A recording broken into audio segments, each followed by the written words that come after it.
Bismillahir Rahmanir Rahim. In the name of God, most benevolent, most clement. Madam President, I'd like to thank you and to congratulate you on acceding to the presidency of the Council for the month of April. I'd like to thank Ms. Rosemary DiCarlo, USG, for Political and Peace-Building Affairs, as well as Ms. Edem Wosono from OCHA. Furthermore, we welcome the fact that they'll be traveling to the region next week together with their teams. And I also wish to greet Mr. Mohammed Ibn Chambas.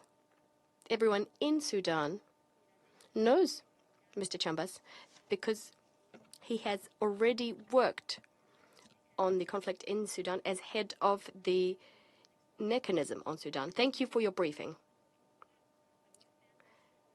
We'd like to extend our gratitude to you for paying attention to what's happening to our people and helping us realize our aspirations. Madam President, we must silence the guns. In order to achieve this, we need to diagnose the causes of the conflict.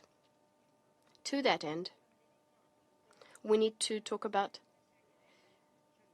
the important points that were made by Mr. Mohammed Ibn Chambas. He talked about the elephant in the room, but there's not a single elephant. There are several elephants in the room, in fact.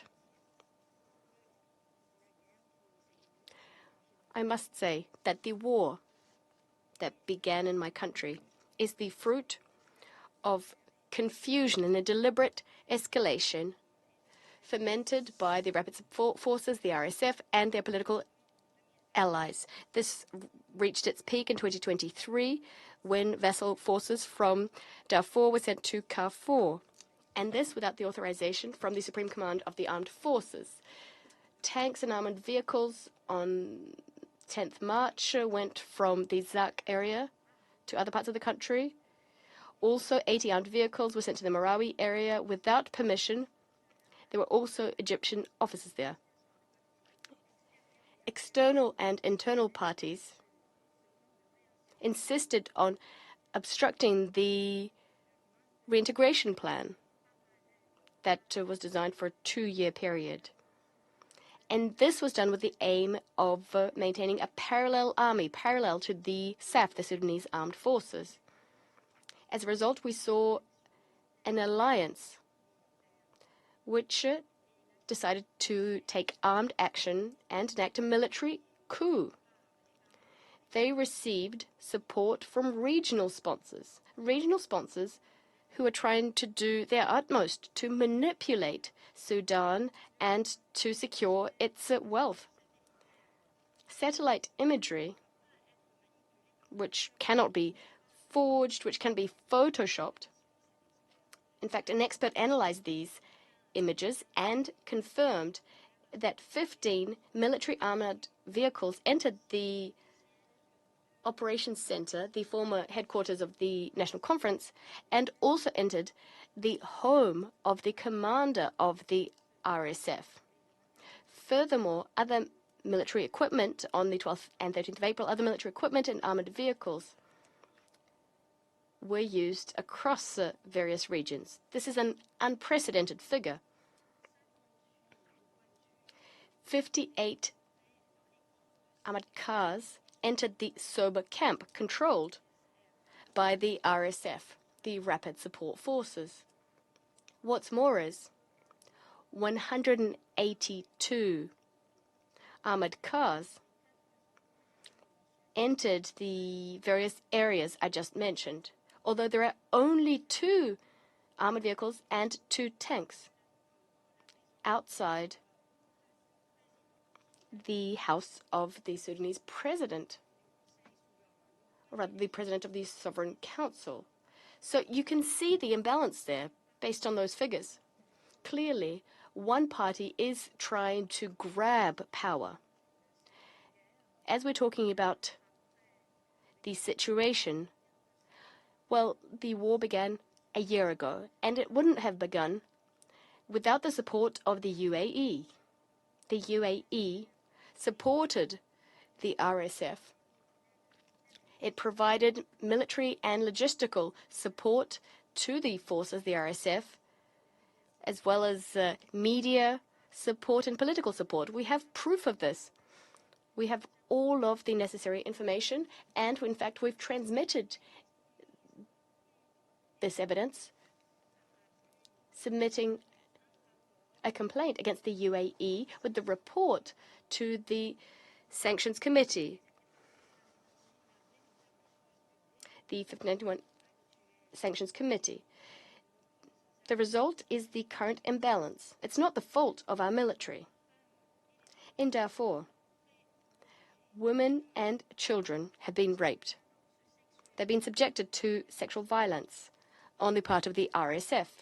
Hundreds of women were detained. They were taken into slavery, forced labor. They were exploited. That is, subjected to sexual exploitation. There are reports confirming these facts. These were drafted by human rights organizations across the region, such as the Horn of Africa Women's Strategic Initiative, the African Center for Justice and Peace, the Human Rights Observatory, the unit tasked with combating violence against women, the situation of women and girls in emergencies. In Gadaref, Sena, and Sinjar, there were reports of 267 cases of rape. They were committed by the rebel militia. There were also videos made by the force commanders. We demand that more be done to address this issue of the rape of women in Sudan. This has been done to humiliate them.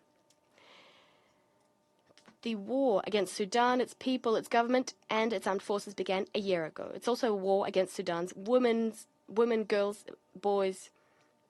And yet we ask for just one thing, one main thing, that is call the sponsors of this war by their name. We shouldn't say who they are implicitly. We should do so explicitly. Yesterday, the representative of Algeria, when speaking on behalf of the A3 plus countries, that is, the Algerian ambassador, when he was making a statement at the previous council meeting, he called for the aggressors to be named and condemned for the conflict to end. As you know, Sudan has been combating impunity, but you, the Security Council, would be better placed to take practical steps against those parties who are providing weapons and exacerbating the situation. In keeping with the Cabinet Resolution 359, covering Sudan's obligations under Security Council Resolution 1373, actually designates, this cabinet resolution designates the RSF as a terrorist organization and calls on others to do so because we have the evidence. Security Council resolutions have, however, been violated. Specifically, Resolution 1540 under Article 7 of the Charter, covering nuclear and chemical weapons, as well as the Convention on Chemical Weapons. Apologies, the Convention on Nuclear Weapons. Health facilities and hospitals are being used by the militias. They're taking radioactive materials, radioactive waste, for instance, in Soba. In those warehouses, there's radioactive materials. What they've also done is occupy the facilities of the National Agency for Nuclear and Radiological Control. The Sudanese authorities are disquieted because much equipment has gone missing. It was, in fact, stolen by the militias. These are legitimate concerns, which were reiterated by the International Atomic Energy Agency. The IAEA is in contact with the regulatory authority, the Nuclear Regulatory Authority. The IAEA warned that foreign mercenaries could use these materials. A number of these mercenaries were detained, but others committed terrorist acts. it's necessary that we proclaim these mercenaries terrorists. The Sudanese Center for Counterterrorism has drafted a report. It did this in April. And the report is entitled The Classification of the RSF as a Terrorist Organization. In that report, there are images, video evidence, including videos recorded by the rebels themselves. There are also recordings made by the competent authorities. Legal experts submitted this to the International Criminal Court. It is worth recalling Resolution 1267, as well as General Assembly Resolution 40/160, 160/40, on the use of terrorism by specific groups for political purposes. It also prohibits, that resolution also prohibits the use of hostages and civilians as human shields. However, the RSF are using javelins, 148 javelins, anti-tank javelins. There is a video, in fact, which shows the militia, shows the RSF using these missiles in Khartoum. What we also found, this was last year, is cutting-edge missiles in RSF facilities, on RSF premises. These missiles didn't simply fall from the sky. They were given to the RSF to undermine stability in Sudan. For that reason, these weapons,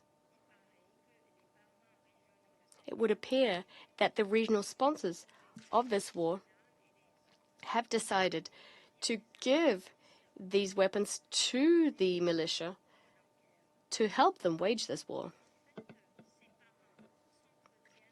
The sponsors are secretly talking to the RSF. The Arab Center of Experts for the Press and Public Opinion Studies conducted a study. Over 50,000 people were surveyed, both within and outside Sudan. These were the results. 89.1% believed that the RSF has no grounds for waging this war. And you, members of the Security Council, I invite you to come to Sudan and to speak to youth organizations, women's organizations, civil society organizations who are fighting on the RSF's side. And you can see firsthand if there are people who are members of the ancien regime who were in power prior to the revolution among their ranks. 84.3% of those surveyed were of the opinion of that the operational military budget, that the operational military balance is in favor of the SAF. 63% saw it differently. 58% believed that the RSF pillaged the country throughout Ramadan. They thought that this was done deliberately by the RSF, including in those states unaffected by the war. 60% believe that the war will end through military actions on the part of the SAF. 7% are of the opposite opinion. 33% believe that a negotiated political solution will end the war. 69% believe that the RSF are not in a position to establish a civilian body to govern the country. Turning now to the humanitarian situation, it is currently dire. It is disaster that have been taken on will be upheld, specifically the commitments made at the Conference for Sudan. And yet, the goal of that conference in part was to isolate Sudan. Instead of intensifying contacts with Sudanese counterparts. And yet, this doesn't help us to settle the conflict in Sudan. Some are supporting the war, but at the same time are taking part in these conferences. How can you invite the aggressors to these conferences? It means that the aggressors, the country sponsoring this war, why are they being invited to the conference? This overshadows the official narrative emanating from Sudan. And the outcome declaration at that conference called for the respect of Sudan's sovereignty. And yet this is not enough. The scale of the conflict is unprecedented. What we need is a brand new approach to redress the root causes of this conflict. We need to avoid cookie-cutter scenarios which can be easily manipulated. A few words about the African Union. We recall the African Union's initiative, its experts. Much like Professor Ibn Chambas. In fact, the Sudanese government was open to contacts. We responded positively to initiatives geared towards a peaceful solution. And yet the militia did not uphold their end of the bargain. As per the declaration, this is a hindrance to the political process. These commitments must be upheld. The militia must leave. They must leave all of the civilian facilities that they've occupied, and they must do so before they come to the negotiating table. General al-Burhan has called for the conflict in Sudan to be resolved through the mechanism spearheaded by Mr. Ibn Chambas. We are ready to talk to the African Union to silence the guns in Sudan and find a solution to the conflict in Sudan to uphold, to safeguard the sovereignty of our country as well as the dignity of our people. We're of the view that the African Union should play a pivotal role, but we must listen to the Sudanese point of view, keep an open mind, and listen to us. The voice of the African Union, this African voice, must be promoted. This will help to silence the guns. Regarding humanitarian assistance, we've said this time and again. We've opened crossing points by land, by sea, by air. This will help to deliver assistance. A vessel arrived 2 weeks ago. It contained bags of flour. This was achieved thanks to a joint initiative with the FAO. There is no other aid being delivered. In fact, the aid is in decline. All the same, we'd like to thank those countries which made financial contributions, which made pledges, but these pledges must be upheld for the benefit of humanitarian assistance. And this should be in line with international humanitarian law.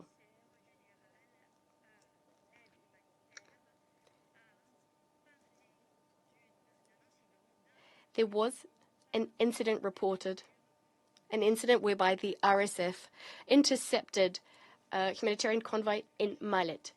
They were traveling towards El Fasher. And UNICEF confirmed this. So how can we deliver assistance? We need to silence the guns. This war must end. After that, we'll be able to address humanitarian challenges. Sudan will not cooperate with anyone who tries to use Sudan to pursue their own political objectives. We must honor the demands of the revolution. That's what we want. In Western universities, you call them stakeholders, stakeholder democracy. That's what it's called. This model has been deemed a failure. We think we need a vote in Sudan. We need democracy. We need people's voices to be heard, because we cannot accept a transitional regime. We can't have such a regime managing the country, governing the country for a decade. There are myriad examples of failure. The UAE sponsored the aggression, sponsored the war. The UAE must be stripped of any role in Sudan's future. They must not be able to enjoy the fruits of peace. We are initiating proceedings, and we do expect a response from the Council. We are committed to protecting civilians. Without a doubt, you heard the slogans from Durman and Al Jazeera State. These people called for one people, one army.